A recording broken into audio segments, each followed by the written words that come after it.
Hello students. अनुसूची के गुण और दोष, merit and demerits of the schedule. Data collection करने की जो शेड्यूल प्रविधि है, इसके गुण क्या है और दोष क्या है। ये प्राथमिक शोध के लिए प्राथमिक तथ्य संकलन करने की एक महत्वपूर्ण विधि है, परंतु इसका मतलब ये नहीं है भी इसमें कोई दोष नहीं है। इसके गुण भी और दोष के हैं, जिनकी हम विस्तार से यहाँ पर चर्चा करेंगे। लेकिन इससे पहले आपको हम थोड़ा सा यहाँ पर ये दिखाना चाहते हैं भी अनुसूची किस तरह से तैयार होती है। अनुसूची होती क्या है, देखिए समाज के विभिन्न वर्गों में राजनीतिक चेतना का अध्ययन, ये टॉपिक है जिस पर अध्ययन करना है। तो अनुसूची किस तरह से तैयार होगी, आयु समूह। अब इनमें से पूछा जाएगा, ये एक प्रश्नों की सूची तैयार कर ली, फील्ड में जाकर सूचनादाता से इस तरह से प्रश्न पूछे जाएंगे। तो इनमें से जैसे आप 25 वर्ष तक के हैं, 26 से 34 वर्ष तक के हैं, जो आयु है उस पर टिक कर दिया जाएगा। इसका मतलब पक्षपात की संभावना तो नहीं है ना। अब यहाँ पर आप एक बात ध्यान रखिएगा, प्रश्नावली भी इसी तरह से तैयार की जाएगी। यही प्रश्नावली का फॉर्मेट है और यही अनुसूची का फॉर्मेट है, लेकिन दोनों में अंतर क्या है। उत्तरदाता जब इसको तैयार करके, जो शोध करता है उसको तैयार करके उत्तरदाता के पास खुद लेकर जाता है, तो ये क्या बन जाएगी, ये अनुसूची बन जाएगी। और यदि इसी को उत्तरदाता के पास स्वयं न ले जाकर उसे डाक के माध्यम से भेज रहा है कोई, तो वो क्या बन जाएगी, प्रश्नावली। याद रखना, प्रश्नों की सूची सेम होगी, तैयार करने का तरीका वो होगा, दोनों एक ही है, प्रश्नों की सूची, अनुसूची और प्रश्नावली। लेकिन यदि उसको डाक के माध्यम से भेज रहे हैं तो वो प्रश्नावली कहलाएगी, और यदि उसको खुद लेकर जा रहा है शोधकर्ता या उसके कार्यकर्ता लेकर जा रहे हैं फिलअप करने के लिए उत्तरदाता के पास, तो वो क्या कहलाएगी, वो अनुसूची कहलाएगी। अब इसमें देखिए, पक्षपात की संभावना नहीं होगी, समय भी इसमें इस समय के अनुसार इसमें सूचना भी प्राप्त की जा सकती है। जैसे वैवाहिक स्थिति क्या है, विवाहित है, अविवाहित है, अन्य है, मतलब प्रश्नों के फॉर्मेशन पर निर्भर करता है भी उसके प्रश्नों का फॉर्मेशन कैसे है, व्यवस्थित है, क्रमबद्ध है और वैज्ञानिक है, तो इसमें सूचना है वो वैज्ञानिक प्राप्त होगी। इसी तरह से आगे का फॉर्मेट है, ये भी अनुसूची का ही है। आप किस धर्म को मानते हैं, तो हिंदू, मुस्लिम और अन्य धर्म इनमें से कोई है, तो वो एक बताएगा और इस पर टिक कर दिया जाएगा। आपकी जाति क्या है, कहाँ तक आप पढ़े हैं, मतलब आपकी एजुकेशन क्या है, इस तरह के क्वेश्चन वहाँ पर अनुसूची के अंदर शामिल किए जाते हैं। तो अब हम इसके गुण और दोष के बारे में पढ़ेंगे। तो अनुसूची के मेरिट्स हैं, इसके मेरिट्स भी कहेंगे, और इसके जो गुण है उसके बारे में हम चर्चा करेंगे। तो पहला गुण इसका क्या है, प्रत्यक्ष संपर्क। भी अनुसूची के अंदर जब शोधकर्ता उत्तरदाता के पास सूचना ग्रहण करता है तो उन दोनों के आपस में प्रत्यक्ष संपर्क होता है। प्रत्यक्ष संपर्क कैसे होता है, क्योंकि प्रश्नों की सूची जो शोध करता है वो स्वयं लेकर जाएगा किसके पास, उत्तरदाता के पास, और आमने सामने बैठकर उसको फिलअप करेगा, तो इसमें प्रत्यक्ष संपर्क रहता है। दूसरा जो इसका है वह विभिन्न प्रविधियों का लाभ। अब अनुसूची है, इसमें विभिन्न प्रविधियों का लाभ भी मिलता है। जैसे अध्ययन में गहनता आती है। विभिन्न प्रविधियाँ कौन कौन सी, इसमें साक्षात्कार विधि का भी प्रयोग होता है, क्योंकि वो प्रश्नों की सूची लेकर जाएगा तो सामने वाले इसका इंटरव्यू लेकर या साक्षात्कार के माध्यम से वो फिलअप करेगा। एक अवलोकन विधि का भी साथ साथ प्रयोग कर रहा है, क्योंकि वो जो सूचनादाता जो उत्तर दे रहा है साथ साथ में वो बारीकी से निरीक्षण भी कर रहा है, भी झूठ बोल रहा है या सच बोल रहा है, और इसके साथ साथ प्रश्नावली विधि का लाभ भी वहाँ पर मिल रहा है। तो इसमें विभिन्न प्रविधियों का, जैसे प्रश्नावली विधि और जो साक्षात्कार विधि है या फिर अवलोकन विधि है, इनका लाभ यहाँ पर मिलता है, और इससे अध्ययन में अधिक गहनता और बारीकी आती है। अगला है सूचनाओं का सत्यापन।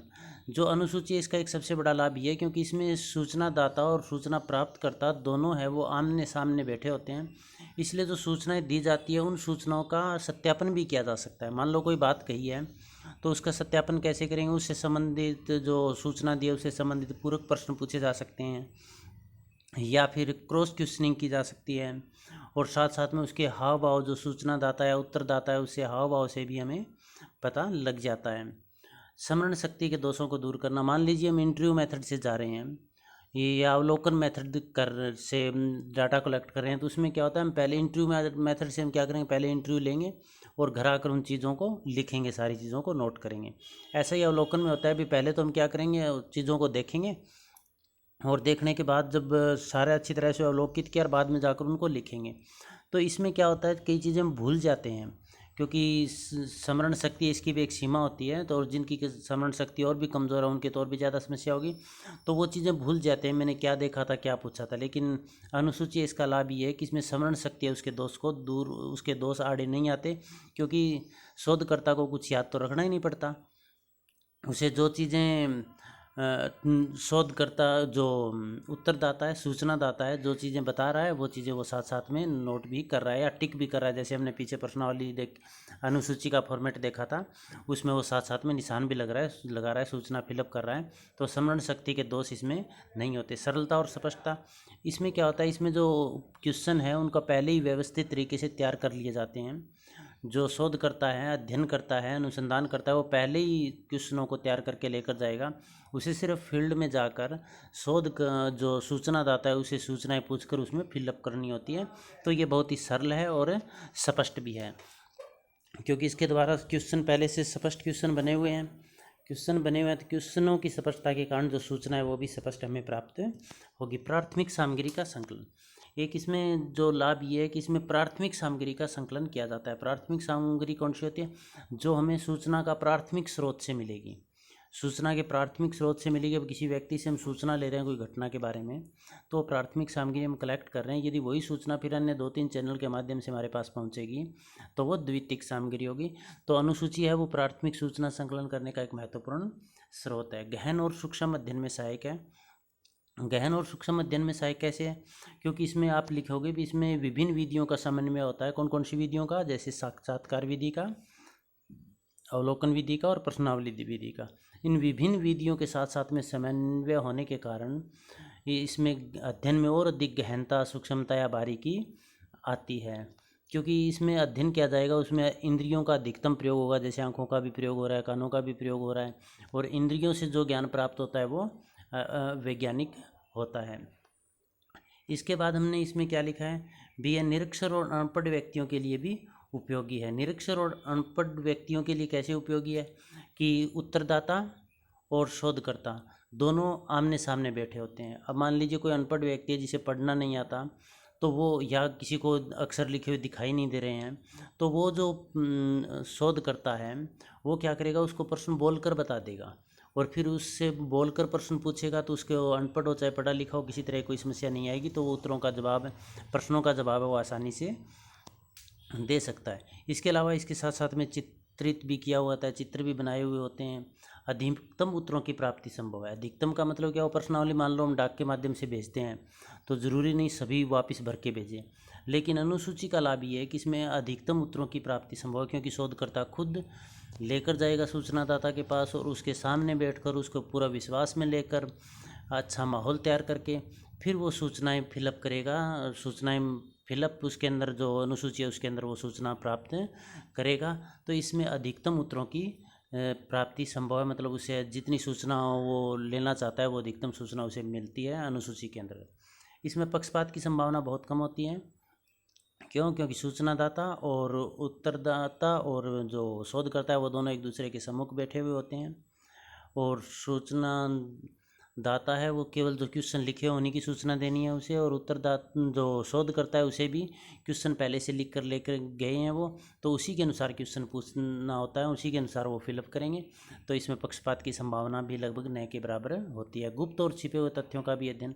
अब कई बातें ऐसी होती है जो सूचनादाता छिपाना चाहता है, वो बताना नहीं चाहता, तो ऐसी छिपे हुए तथ्य, छिपी हुई सूचनाएं, गुप्त सूचनाएं, उनका पता किस तरह से लगाया जाएगा? क्योंकि वो आमने सामने तो बैठे हैं। एक तो वो शोध करता है, सूचनादाता के हाव भाव से पहचान लेगा भी ये बातें कोई छुपा रहा है या फिर कोई बात बताना नहीं चाहता है, तो फिर वो पूरे विश्वास में लेकर क्रॉस क्वेश्चनिंग करके, पूरक प्रश्न पूछकर, उसके हाव भाव का अच्छी तरह से अवलोकन करके गुप्त सूचना या छिपे हुए तथ्य उनका भी पता लगा लेता है। सांख्यिकी विश्लेषण में सहायक, क्योंकि इसमें जो अनुसूची है उसमें जो प्रश्न तैयार किए होते हैं वो व्यवस्थित और क्रमबद्ध होते हैं। व्यवस्थित और क्रमबद्ध होंगे तो सूचना भी कैसे प्राप्त होगी? व्यवस्थित और वैज्ञानिक सूचना में प्राप्त होगी। फिर उन व्यवस्थित सूचना को विभिन्न सारणियों में वर्गीकरण उनका किया जा सकता है और उनका सांख्यिकी विश्लेषण किया जा सकता है। अध्ययनकर्ता की अवलोकन क्षमता में वृद्धि। अवलोकन का मतलब क्या होता है? देखना। अवलोकन क्षमता में वृद्धि कैसे होगी? क्योंकि जब अध्ययनकर्ता का मतलब शोधकर्ता जो सूचना, जो अनुसूची उत्तरदाता के पास लेकर गया है, तो शोधकर्ता के अवलोकन की क्षमता में वृद्धि कैसे होगी? क्योंकि जब वो सूचना पूछ रहा है जब वो सूचनादाता के साथ बातचीत कर रहा है, उसके साथ साक्षात्कार कर रहा है, तो वो सारी चीज़ें बारीकी से देख भी रहा है। और जब अपने विषय से संबंधित जब सारी चीज़ें बारीकी से देख रहा है, तो इसका मतलब उसके अवलोकन क्षमता है उसमें भी वृद्धि हो रही है। अब हम इसके दोष करेंगे। अब हम इसमें क्या लिखेंगे भी, जो अनुसूची है, अनुसूची में विभिन्न विधियों जैसे साक्षात्कार होगी, प्रश्नावली होगी या फिर अवलोकन विधियों का समन्वय पाया जाता है। और ये बहुत बढ़िया विधि है, बहुत अच्छी विधि है प्राथमिक तथ्य संकलन करने की, वैज्ञानिक विधि है। परंतु इसका तात्पर्य ये नहीं है कि इसमें कोई दोष नहीं है, इसकी भी सीमाएं हैं, इसमें भी दोष है, जिसका वर्णन हम इन पॉइंटों के माध्यम से करेंगे। अब पहला देखिएगा कौन सा है, महंगी प्रविधि। यह प्रविधि बहुत महंगी है। महंगी क्यों है? क्योंकि प्रश्नावली विधि यदि होती तो उसमें डाक के माध्यम से वो सभी के पास भेज देता, तो अकेला व्यक्ति भी शोध कर सकता था।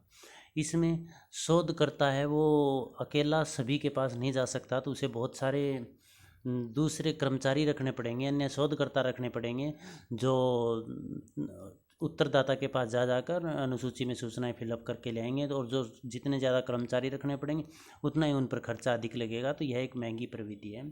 समय की खपत, इस विधि में समय भी अधिक लगता है। समय अधिक क्यों लगता है? क्योंकि एक तो कई बार ये होता है कि जो उत्तरदाता है उसके पास बार बार भी जाना पड़ता है, वो मिलता नहीं। दूसरी बात यह है कि प्रश्नावली के माध्यम से तो एक साथ सभी के पास डाक के माध्यम से भेज दी जाती है और वापस आ जाती है, फिर वो फिलअप करके वापस भेज देते हैं। परंतु इसमें समय की खपत इस कारण से है क्योंकि इसमें प्रत्येक उत्तरदाता के पास वो अनुसूची पर्सनली लेकर जाना पड़ता है, व्यक्तिगत तौर पर जाना पड़ता है, जिससे समय बहुत अधिक लगता है। श्रम शक्ति और मानव शक्ति की खपत, इसमें मानव संसाधन बहुत अधिक मात्रा में खपत होता है। मनुष्य या फिर उनकी मेहनत की बहुत ज़्यादा ज़रूरत पड़ती है, क्योंकि इसमें सभी उत्तरदाताओं के पास पर्सनली जो अनुसूची है वो लेकर जानी पड़ती है, उनके सम्मुख बैठकर भरना पड़ता है, जिससे बहुत अधिक कार्यकर्ताओं की या मनुष्यों की ज़रूरत पड़ती है, प्रशिक्षित कार्यकर्ताओं की ज़रूरत पड़ती है।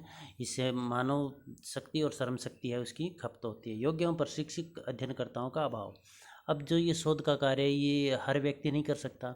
उसके लिए एक तो शोध कार्य में रुचि वाले होने चाहिए, जिन्हें विषय का पूरा ज्ञान हो और योग्य, ईमानदार हो, कर्तव्यनिष्ठ हो, समर्पित हो, और फिर उनको अच्छी ट्रेनिंग भी देनी पड़ती है। तो अब आमतौर पर योग्य और प्रशिक्षित, ईमानदार या फिर समर्पित ऐसे जो अध्ययन करता है या शोध करता है या कार्य करता है वो मिलते नहीं हैं, तो इससे अध्ययन में वास्तविकता या फिर वस्तुनिष्ठता नहीं आ सकती।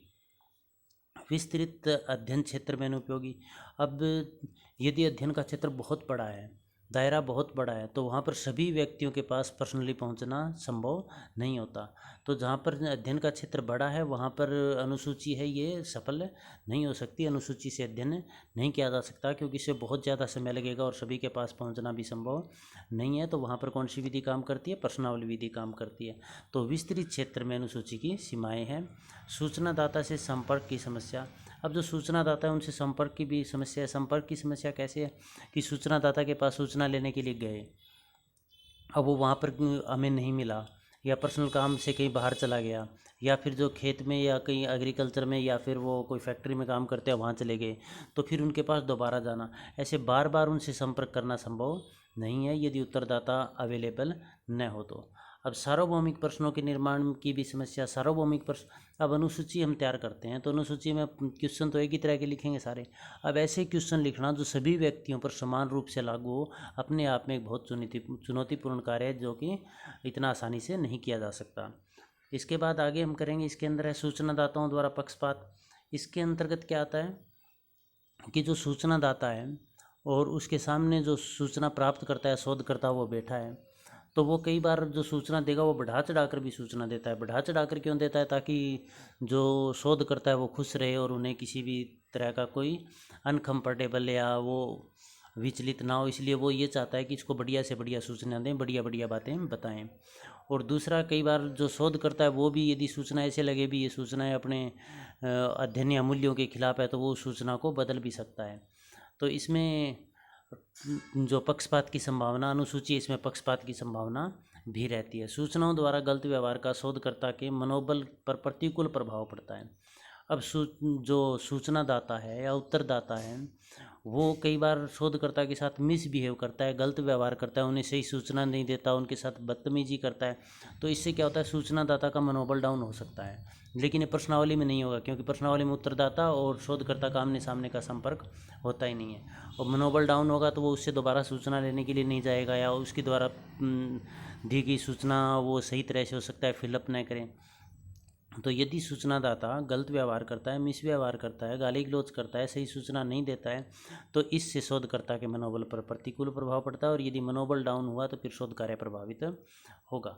अब अगला देखिए, साक्षात्कारकर्ताओं के चयन एवं प्रशिक्षण में कठिनाई है। जो साक्षात्कार करता है, साक्षात्कारकर्ता कौन, जो फील्ड के, क्योंकि जो शोध करता है वो अकेला शोध का कार्य नहीं कर सकता, उसे बहुत सारे कर्मचारी रखने पड़ेंगे शोध कार्य के लिए, क्योंकि अनुसूची वो सभी के पास पर्सनली व्यक्तिगत रूप से लेकर जानी पड़ेगी, आमने सामने बैठकर फिलअप करना पड़ेगा उसे, तो इसलिए उसे बहुत सारे कार्यकर्ताओं की ज़रूरत पड़ती है। अब वो जो कार्यकर्ता है, उन कार्यकर्ताओं का चयन कैसे किया जाए, कैसे पता चलेगा भी ये कर्मठ है, ईमानदार है, समर्पित है, शोध में रुचि रखने वाले हैं, तो इसका चयन करना भी एक बहुत बड़ी समस्या है। और बाद में उसको प्रशिक्षण देना, उन सभी की ट्रेनिंग की व्यवस्था करना, इसमें खर्चा भी बहुत अधिक लगता है, समय भी अधिक लगता है, और साथ में ये प्रशिक्षण और चयन का कार्य इतना आसान है कार्य नहीं है। तो ये थे अपने इस अनुसूची की डिमेरिट या लिमिटेशन। इसके बाद हम जो क्वेश्चन है ये किस तरह से तैयार करना है, इसके बारे में हमने यहाँ पर लिख रखा है। जैसे ये पहला पार्ट है, अनुसूची की उपयोगिता। अन्य अनुसंधान प्रविधियों की तरह अनुसूची है, उसमें भी अपने गुण और दोष है। अनुसूची प्रविधियाँ अवलोकन, साक्षात्कार, प्रश्नावली, इन तीनों का समन्वय है किया जाता है, परंतु इसके बावजूद इसमें गुण भी है और दोष भी है। प्रत्येक संपर्क में हमने किया था कि इसमें सूचनादाता और शोधकर्ता दोनों के एक दूसरे से आमने सामने होकर सूचनाओं की प्राप्ति की जाती है। अगला है विभिन्न प्रविधियों का समन्वय। अनुसूची में विभिन्न प्रविधियों जैसे अवलोकन, साक्षात्कार और प्रश्नावली के लाभ इसमें मिलते हैं। तीसरा पॉइंट अपना रहेगा सूचनाओं का सत्यापन। अनुसूची का एक महत्वपूर्ण जो गुण है वो ये क्या है, अध्ययनकर्ता सूचनादाता को पूरक प्रश्न या सूचनादाताओं के हाव भाव के आधार पर जो दी गई सूचना उसका सत्यापन कर सकता है, उसका प्रमाणित कर सकता है भी सूचना सही है या नहीं है। स्मरण शक्ति के दोष को दूर करना, ये भी हमने किया था। स्मरण शक्ति में अध्ययन, साक्षात्कार में अध्ययनकर्ता की स्मरण शक्ति का तीव्र होना बहुत जरूरी है, क्योंकि इसमें उत्तर साक्षात्कार के पश्चात याद रखकर अपनी स्मरण शक्ति के आधार पर लिखने होते हैं, परंतु अनुसूची में सूचनादाता के सामने बैठकर प्रश्नों को पूछेंगे और उसी समय लिख देंगे, तो इसमें स्मरण शक्ति का कोई चक्कर ही नहीं है। इसके पश्चात है सरलता और स्पष्टता। अनुसूची में एक प्रश्नों की सूची पहले से तैयार करके वही प्रश्न सूचनादाता से पूछे जाते हैं। इस तरह ये एक सरल और स्पष्ट विधि है, क्योंकि प्रश्नों को तैयार करना थोड़ा मुश्किल कार्य है। यदि एक बार अनुसूची तैयार होगी फिर तो बिल्कुल आसान काम है। प्राथमिक सामग्री का संकलन।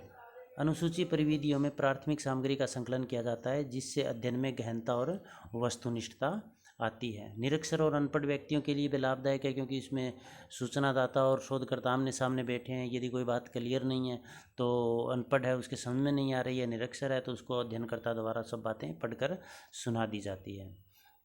अधिकतम उत्तरों की प्राप्ति। अनुसूची जो विधि है इसमें प्रविधि में अधिकतम उत्तरों की प्राप्ति संभव है, क्योंकि यदि प्रश्न अस्पष्ट है या सूचनादाता को समझ नहीं आ रहा है तो फिर जो शोध करता है उसके सामने ही बैठा है, उसके पास ही बैठा है, वो बता देगा, स्पष्ट कर देगा और सूचना प्राप्त कर लेगा, है ना, सिंपल।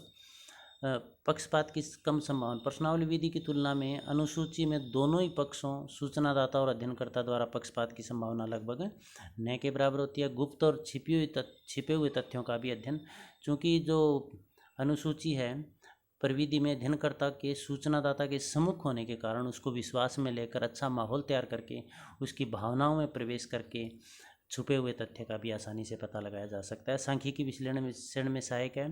अनुसूची में प्रश्नों के एक व्यवस्थित एवं क्रमबद्ध होने के कारण इससे जो सूचना प्राप्त होती है वह भी व्यवस्थित एवं क्रमबद्ध होती है, जिसका आसानी से वर्गीकरण और सारणीन किया जा सकता है। अध्ययनकर्ता की अवलोकन क्षमता में वृद्धि। जब वो अध्ययन कर रहा है, सूचना प्राप्त कर रहा है, तो सूचनादाता के व्यवहार, हाव आदि का निरंतर अवलोकन करता है, जिससे अवलोकन क्षमता में वृद्धि होती है। अतः अनुसूची प्रविधि प्राथमिक तथ्य संकलन की एक ऐसी सरल, स्पष्ट एवं वस्तुनिष्ठता पर आधारित प्रविधि है जिसमें एक साथ तीनों विधियों साक्षात्कार, अवलोकन एवं प्रश्नावली विधि के गुणों का समन्वय देखने को मिलता है। अब अनुसूची के दोष करेंगे। दोष में या इसकी लिमिटेशन या अवगुण में हम क्या लिखेंगे, डेमेरिट में हम क्या लिखेंगे। यदि अनुसूची में एक साथ प्रश्नावली, साक्षात्कार और अवलोकन के गुण विद्यमान है परंतु इसका मतलब यह नहीं है कि इसमें कोई दोष नहीं, इसके भी दोष है जिनका वर्णन यहाँ पर हम कर रहे हैं। महंगी प्रविधि, अनुसूची अनुसंधान के लिए एक तथ्य संकलन की एक महंगी प्रविधि है, क्योंकि इसमें शोधकर्ता को सूचनादाताओं से संपर्क के लिए बहुत अधिक अनुसंधानकर्ता या कार्यकर्ताओं को रखना पड़ता है, जिससे खर्चा बढ़ता है, क्योंकि बहुत सारे अकेला तो सूचना सभी के पास जाकर ला नहीं सकता, तो उसे बहुत सारे कार्यकर्ता रखने पड़ेंगे और कार्यकर्ताओं को फिर सैलरी भी देनी पड़ेगी, तो इसमें पैसा अधिक खपत होता है। टाइम कंज्यूमिंग भी यही है। टाइम कैसे लगेगा जी भी, इसमें अधिक सूचनादाताओं से प्रत्येक संपर्क करना पड़ता है और सभी के पास व्यक्तिगत रूप से जाना पड़ता है, तो जिससे समय अधिक लगता है। श्रम शक्ति और मानव शक्ति खपत, प्रश्नावली विधि में जो कार्य एक व्यक्ति कर सकता है अकेला, क्योंकि उसे तो प्रश्नावली वो सभी के पास है, एड्रेस लिखकर पोस्ट ही करवानी है, डाक के माध्यम से भेजनी है, तो वो तो अकेला ही कर सकता है। परंतु वही काम अनुसूची विधि में करने के लिए बहुत सारे शोधकर्ताओं की ज़रूरत पड़ती है, कार्यकर्ताओं की ज़रूरत पड़ती है, क्योंकि उन्हें प्रत्येक व्यक्ति के पास पर्सनली अनुसूची लेकर जाना पड़ता है, तो इससे श्रम और मानव शक्ति की अनावश्यक खपत होती है। योग्य एवं प्रशिक्षित कार्यकर्ताओं का अभाव, अनुसूची में अध्ययनकर्ता का योग्य, समर्पित एवं प्रशिक्षित होना अति आवश्यकता है, परंतु इतने अधिक योग्य, कर्मठ, प्रशिक्षित, समर्पित अध्ययनकर्ता सामान्यतः मिलते नहीं हैं। विस्तृत अध्ययन में अनुपयुक्त, यदि अध्ययन का क्षेत्र बहुत बड़ा है तो वहाँ पर अनुसूची विधि या डाटा कलेक्शन की ये सफल नहीं हो पाएगी, क्योंकि वहाँ पर प्रत्येक व्यक्ति के पास शोधकर्ता द्वारा पहुँचना संभव नहीं होगा। सूचनादाताओं से संपर्क की समस्या, अनुसूची में सभी सूचनादाताओं से संपर्क नहीं होता, क्योंकि सूचनादाता अपने निजी कार्य से, जैसे हमने बताया फैक्ट्री में या फिर फील्ड में या फिर एग्रीकल्चर कार्य के लिए कहीं इधर उधर गया हुआ हो सकता है, तो उसे बार बार संपर्क करना संभव नहीं होता है। सार्वभौमिक प्रश्नों के निर्माण की समस्या, अनुसूची एक सबसे बड़ा दोष अनुसूची का ये है कि जब हम प्रश्नों की सूची तैयार करते हैं तो ऐसे प्रश्न बनाना जो सार्वभौमिक हो, सभी पर समान रूप से लागू हो, आसान कार्य नहीं है। दाताओं द्वारा पक्षपात, अनुसूची में अध्ययनकर्ता पूरी तरह सूचनादाताओं पर निर्भर होता है, जो वो सूचनादाता उत्तर देते हैं वही वो फिलअप करता है। कई बार सूचनादाता प्रश्नों का उत्तर बढ़ा चढ़ा कर देते हैं, तो कई बार क्या करेंगे, वो वास्तविक तथ्य छुपा भी सकता है, तो इससे जो पक्षपात की संभावना भी इसमें बनी रहती है। तो उपरोक्त विवेचना के आधार पर हम क्या कह सकते हैं, से स्पष्ट है कि अनुसूची प्रविधि भी अध्ययन की एक सर्वगुण महत्वपूर्ण विधि है, परंतु यह सर्वगुण संपन्न विधि नहीं है। इसमें बहुत से दोष हैं, परंतु यदि अध्ययनकर्ता या शोधकर्ता सूझबूझ एवं सजग है तो इन दोषों को आसानी से दूर किया जा सकता है। यदि आपके क्वेश्चन समझ में आए तो कमेंट बॉक्स में आप कमेंट करके ज़रूर बताइएगा। आप सबका बहुत बहुत धन्यवाद।